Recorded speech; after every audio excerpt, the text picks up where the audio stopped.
Abra sua Bíblia em Êxodo 12, 21 até o 28. Eu vou ler na versão NVI. Então, Êxodo 12, do 21 ao 28. Eu vou falar sobre algumas verdades sobre a Páscoa. Então, Moisés convocou todas as autoridades de Israel e lhes disse: escolham um cordeiro ou um cabrito para cada família, sacrifiquem-no para celebrar a Páscoa. Molhem um feixe de sopo no sangue que estiver na bacia e passem o sangue na viga superior e nas laterais das portas. Nenhum de vocês poderá sair de casa até o amanhecer. Quando o Senhor passar pela terra para matar os egípcios, verá o sangue na viga superior e nas laterais da porta, e passará sobre aquela porta, e não permitirá que o destruidor entre na casa de vocês para matá-los. Obedeçam a estas instruções como decreto perpétuo para vocês e para os seus descendentes. Quando entrarem na terra que o Senhor prometeu lhes dar, celebrem essa cerimônia. Quando seus filhos lhes perguntarem o que significa essa cerimônia, respondam-lhes: é o sacrifício da Páscoa do Senhor, que passou sobre as casas dos israelitas no Egito e poupou nossas casas quando matou os egípcios. Então o povo curvou-se em adoração. Depois os israelitas se retiraram e fizeram conforme o Senhor tinha ordenado a Moisés e a Arão. Vocês já ouviram nessa noite o significado da palavra Páscoa. Passar. Vem de um verbo que significa passar por cima. Não é entrar. Durante muito tempo, muita gente falou e muita gente pensou que quando o Senhor manda passar o sangue nos umbrais da porta e que o anjo vinha e ele entrava na casa dos israelitas. Não, ele não entrava, ele passava. Ele só entrava nas casas onde estavam aqueles que não seguiam ao Deus de Israel, aqueles que andavam em desobediência ao Deus de Israel. Mas a todos aqueles que haviam se purificado, se santificado, se consagrado, o anjo destruidor, ele passava. Meu irmão, se a sua vida, a sua casa, ela estiver santificada, separada, o anjo destruidor não vai entrar na sua casa, não vai tocar na sua família, ele vai passar por cima. Porque ela está protegida pelo sangue do Cordeiro. As casas dos israelitas estavam protegidas pelo sangue do Cordeiro.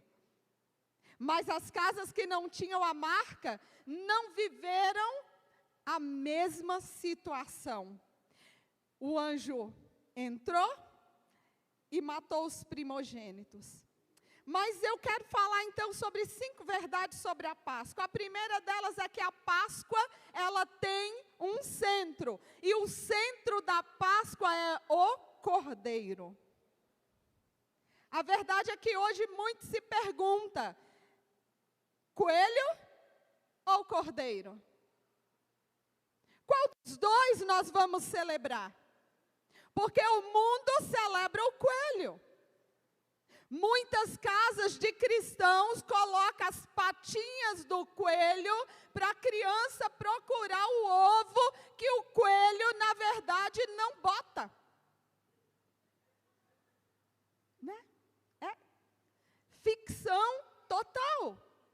Coelho não bota ovo. Então, nós não podemos conduzir os nossos filhos a procurar um ovo botado pelo coelho.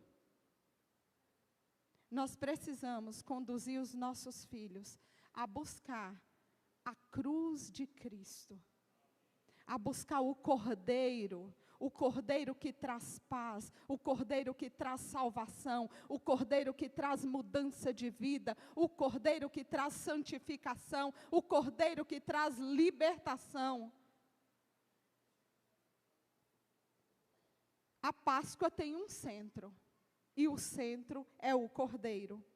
O verso 21 do texto que nós lemos, ele diz: escolha um cordeiro ou um cabrito para cada família, sacrifiquem-no para celebrar a Páscoa. No Evangelho de João, verso 29, vai dizer que no dia seguinte viu João Batista a Jesus e disse: eis o Cordeiro de Deus que tira o pecado do mundo. O que tira o pecado do mundo não é o coelho.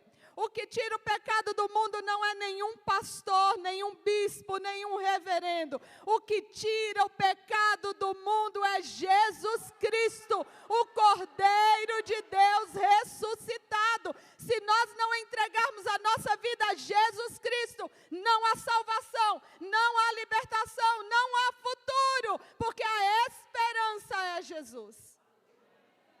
Eu não sei em quem ou no que você está colocando a sua esperança. Nessa noite eu te convido a retornar pelo caminho, a então escolher colocar a sua esperança no Cordeiro. O sistema de sacrifícios estabelecidos por Deus no Velho Testamento, ele preparou o terreno para a vinda de Jesus Cristo.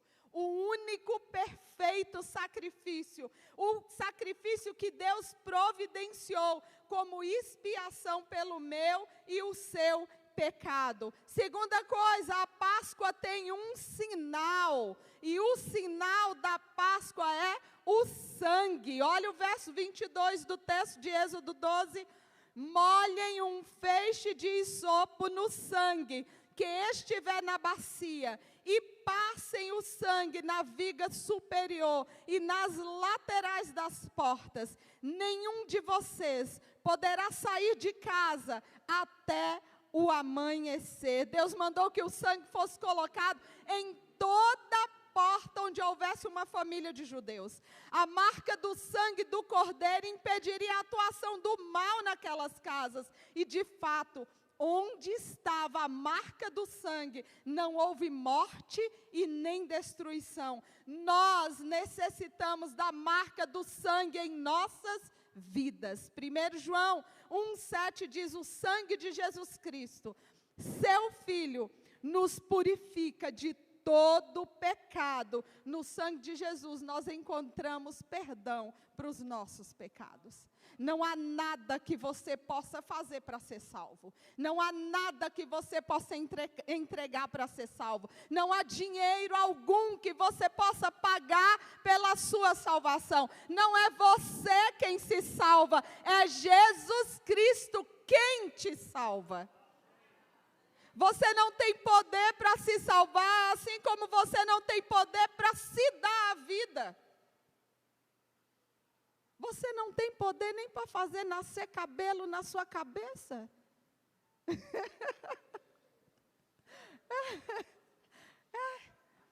Tem uns que está caindo e ele compra uns tônicos e coloca. Vai lá, faz um interlace, muda lá, coloca. Você até coloca, irmão, mas tem duração. Eu tinha um conhecido que ele colocou cabelo e depois de um tempo aquele precisa de manutenção. É igualzinho o cabelo de nós mulheres. A gente vai lá, faz progressiva, tem duração. A gente pode até tentar mudar, mas é por um tempo, depois tem que fazer de novo, tem que fazer de novo, tem que fazer de novo. Por quê? Porque eu não tenho poder de mudar nada em mim. Mas nós conhecemos um que pode transformar. E quando o sangue de Jesus, ele vem sobre a nossa vida, ele nos limpa, ele nos purifica, e ele é suficiente para nos tornar santos. E é por isso que as Escrituras vai dizer que o Senhor nos chamando a atenção e dizendo: olha, sede santos, porque eu, o Senhor, sou santo. Nós só podemos ser santos através do sangue do Cordeiro que nos purifica. Quando Deus olha para mim e para você, Ele nos olha através do sangue de Jesus Cristo que nos purifica. Porque Ele não pode olhar para nós na nossa essência pecaminosa. Somos pecadores.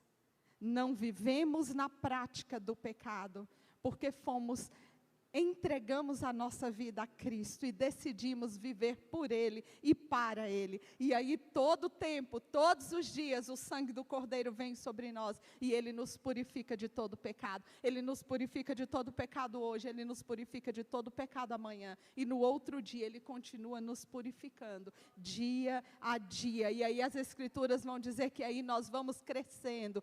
Cada dia nós vamos melhorando de fé em fé, de glória em glória, até ser dia perfeito. Até que Ele venha e nós vamos receber então um corpo glorificado. Agora não mais um corpo corruptível. Já não um corpo numa essência pecaminosa, mas agora um corpo transformado e que vai poder sentar à mesa com o Santo, Santo, Santo, Santo, que é o nosso Rei. Terceira coisa, a Páscoa tem um propósito, e nós ouvimos aqui, a libertação. A Páscoa tem o propósito de nos libertar. Verso 41 de Êxodo 12. No dia, quando se completaram os 430 anos, todos os exércitos do Senhor saíram do Egito. A celebração da Páscoa, ela se tornou uma recordação anual de como Deus libertou o seu povo, de como Ele não deixou aquele povo esquecido lá na escravidão. Nós também temos o nosso dia de libertação, quando nós fomos salvos da morte espiritual e da escravidão, naquele dia que você sabe que dia foi, aquele dia em que você disse: ei, a partir de hoje minha vida nunca mais será a mesma, porque Jesus Cristo agora é o meu Senhor, agora não sou mais eu quem vive, mas Cristo vive em mim. Você lembra quando foi que o Senhor te chamou, que o Senhor te separou? Você sabe? João 8,36 diz: se pois o Filho vos libertar, verdadeiramente sereis livres. É Ele, só Ele. É Ele quem nos chama, é Ele quem nos comissiona, é Ele quem nos capacita, é Ele quem nos direciona. Quarto, a Páscoa tem uma mensagem: vida ou morte. Verso 23 de Êxodo 12. Quando o Senhor passar pela terra para matar os egípcios, verá o sangue na viga superior e nas laterais da porta, e passará sobre aquela porta, e não permitirá que o destruidor entre na casa de vocês para matá-los. É morte. Aqueles que não se arrependeram e permaneceram no mau caminho, é morte. Mas é vida para aqueles que são remidos pelo sangue de Jesus. Essa mensagem não dá para pregar de forma diferente. Não dá para massagear o ego. Não dá para ser legal. Porque a palavra, ela diz: eis que eu coloco diante de você a bênção e a maldição, a vida e a morte. Não há um meio termo. Eu não posso dizer para você: olha, se você andar mais ou menos na presença de Jesus, a esperança para você não dá. Eu não posso, porque a palavra diz que a palavra do Senhor e a do cristão é sim, sim, e não, não, não há mais ou menos. E o texto é muito forte, porque ele diz assim: se estiver no meio do caminho, se for mais ou menos, vomitar-te-ei da minha boca, e eu vou dizer: eu não te conheço, você não me pertence. As boas novas de salvação, ela é para todo aquele que decide mudar de forma radical a sua vida. É radical. Nós somos chamados para sermos radicais, porque só há morte ou vida. Qual é a sua escolha? Apocalipse 22:14 vai dizer: bem-aventurados aqueles que lavam as suas vestiduras no sangue do Cordeiro, para que lhes assista o direito à árvore da vida e entrem na cidade pelas portas. Meu amado irmão, minha amada irmã, que você possa estar debaixo do sangue do Cordeiro Jesus Cristo, com a garantia de vida eterna, através do seu sacrifício na cruz do Calvário. Ele morreu, mas ele ressuscitou. A tumba está vazia. Ele não está lá.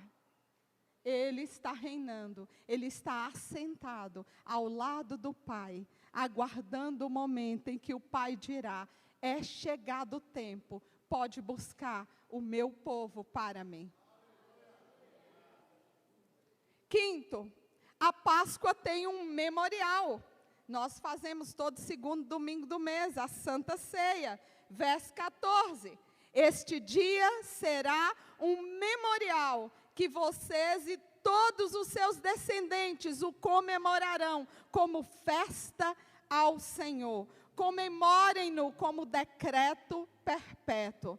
Não precisamos mais matar um cordeiro, pois Cristo, nosso cordeiro pascal, foi imolado, ele já foi morto, e o sangue dele, derramado uma única vez, é suficiente para purificar toda a humanidade. Não precisamos tomar o sangue de um cordeiro e pôr na porta, pois o sangue de Cristo nos salva uma vez por todas. Não precisamos comemorar a libertação do Egito, mas nós comemoramos a nossa libertação do império das trevas, porque agora nós não somos mais escravos, nós somos livres em Cristo Jesus. Nós não estamos mais aprisionados nas trevas, mas nós estamos firmados na luz que é Cristo, Senhor. Colossenses 1, 13 e 14 diz que Ele nos libertou do império das trevas e nos transportou para o reino do Filho do seu amor, no qual temos a redenção, a remissão dos pecados. Em Jesus, nós temos uma nova Páscoa, nós temos a Santa Ceia. Porém, agora não se trata mais de sair de uma situação de escravidão imposta por um povo, porque Jesus, ele realiza um feito ainda mais extraordinário. A nova Páscoa é a passagem da morte para a vida eterna. A partir da ressurreição de Jesus, uma eternidade foi colocada como alvo da esperança de todo aquele que o reconhece como seu Senhor e o seu Salvador. A nova Páscoa, celebrada na Santa Ceia, o nosso Senhor Jesus Cristo instituiu ela. Ele institui a ceia lá em Lucas, quando nós já ouvimos, quando ele pega um dos pães asmos e o divide, e este pão entre os seus discípulos, e ele diz: isso é o meu corpo oferecido por vós. Fazer isso em memória de mim. Depois ele toma o cálice e diz: este é o cálice da nova aliança no meu sangue, derramado em favor de vós. Jesus institui a ceia como memorial de celebração. É para celebrar, é quando nós lembramos e relembramos: eu fui salvo pela graça, unicamente pela graça, não é pela minha força, eu não tenho mérito algum, mas o sangue de Jesus derramado, ele me limpa, ele me salva, ele me purifica, ele me dá perspectiva de uma nova vida, de uma nova esperança. Esse é o nosso Senhor. Nós estamos caminhando para uma semana onde nós devemos lotar as nossas redes sociais sobre a verdade, sobre a Páscoa, sobre o que ela é. Ela significa redenção, ela significa amor, ela significa bondade, ela significa generosidade, ela significa liberdade. Use as ferramentas que você tem como testemunha daquilo que o Senhor fez em você. Utilize as ferramentas que você tem. Talvez você gaste tanto tempo lá no TikTok vendo as dancinhas. Eu nem sei se ainda tem dancinha no TikTok, porque eu não tenho TikTok. Mas você gasta tanto tempo. Eu não sei se você já observou quanto tempo você perde. você perde com as suas redes sociais. Porque cada vez que você está lá no Instagram, aí você começa a ver um vídeo. Aí quando acaba ele já vai para outro. E aí aparecem os réus. E aí você começa a subir. Aí você pensa que foram 5 minutos, foram 30, foram 40, foram 50 minutos. E sabe o que acontece? Você nem publicou nenhum versículo. Você só viu os réus. Você gastou todo o seu tempo preocupado com a vida dos outros. Se o outro está cantando, se o outro está de roupa longa, de roupa curta, como é que o outro está? E você esqueceu do sentido verdadeiro que é a sua vida e daquilo para o qual você foi chamado. Você foi chamado para ser discípulo extraordinário do Senhor, para fazer a diferença nessa geração. Não é na próxima, é nessa. Não é amanhã, é hoje. É agora. Então comece a celebrar esse Jesus que já te deu a salvação, que escreveu o seu nome no livro da vida e que diz para você: ei, pode ter esperança, porque eu estou preparando um lugar para você, e muito em breve eu vou voltar, e quando eu voltar, eu vou pegar você e vou levar para junto de mim, e lá neste lugar que eu estou preparando, tem uma mesa posta, e você vai sentar junto comigo, e nós vamos cantar, e nós vamos adorar, e nós vamos celebrar. Eu quero pedir para você abrir a sua Bíblia, seu smartphone, o que você tiver em mãos, em 1 Pedro 1, nós vamos ler do 18 ao 25, e essa é a conclusão da mensagem hoje. 1 Pedro 1, 18 a 25. Pois vocês sabem que não foi por meio de coisas perecíveis, como prata ou ouro, que vocês foram redimidos da sua maneira vazia de viver, que lhe foi transmitida por seus antepassados, mas pelo precioso sangue de Cristo, como de um cordeiro sem mancha e sem defeito, conhecido antes da criação do mundo, revelado nestes últimos tempos em favor de vocês. Por meio dele, vocês creem em Deus, que o ressuscitou dentre os mortos e o glorificou, de modo que a fé e a esperança de vocês estão em Deus. Agora que vocês purificaram as suas vidas pela obediência à verdade, visando ao amor fraternal e sincero, amem sinceramente uns aos outros e de todo o coração, pois vocês foram regenerados, não de uma semente perecível, mas imperecível, por meio da palavra de Deus viva e permanente, pois toda a humanidade é como a relva, e toda a sua glória como a flor da relva. A relva murcha e cai a sua flor, mas a palavra do Senhor permanece para sempre. Essa é a palavra que lhes foi anunciada. Então, viva a palavra, caminhe de acordo com a palavra, permaneça com seu coração puro, fiel ao Senhor. Se na caminhada você tropeçar, lembre-se que há Jesus Cristo, o seu advogado, intercedendo por você. Se você tropeçar no caminho, volte imediatamente, aprume a sua vida, se ponha de pé, erga-te e caminhe rumo ao alvo que é Jesus. Não olhe para os lados, não se curve diante daquilo que o mundo tem colocado sobre você, não se curve diante da mensagem que o mundo tem pregado para você, mas se curve diante da palavra que é pura, que é viva e que é eficaz sobre as nossas vidas. Essa palavra, ela é suficiente para nos curar.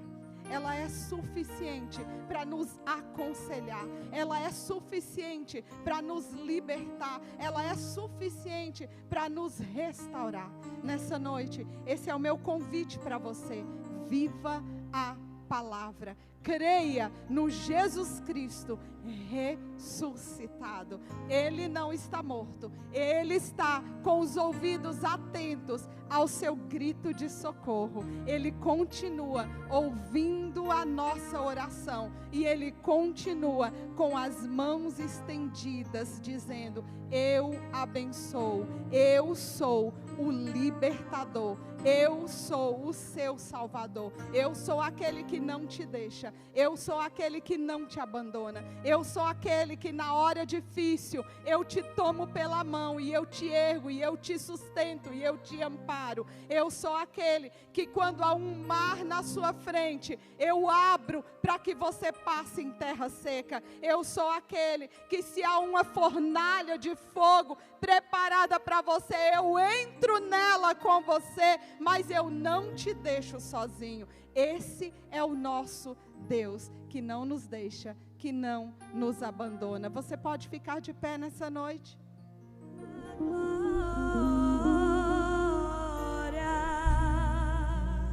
a Ele, a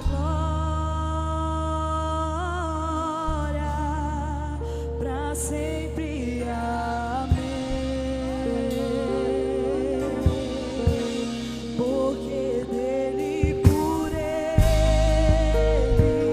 Para Ele são todas as coisas.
Aleluia. Ah, meu Deus, mais uma semana, meu Pai, nós vamos iniciar debaixo da Tua graça, meu Pai. Ó Deus, que palavra aos nossos corações, que fortalecimento aos nossos corações para mais uma semana, meu Pai. Muito obrigado por nos fazer entender qual o verdadeiro sentido da Páscoa, meu Deus. O Senhor ressuscitou, Ele não ficou preso no túmulo, e nós encerramos este culto com as mesmas palavras que o anjo de Deus disse àquelas mulheres que estavam no jardim do túmulo, preparando-se para entrar. Estavam assustadas porque a porta estava removida, a pedra estava removida, e o anjo as comunicou o seguinte: por que vocês procuram entre os mortos aquele que vive? Ah, meu irmão, Jesus vive, Jesus reina, Jesus Cristo é o Senhor. Que toda boca o diga.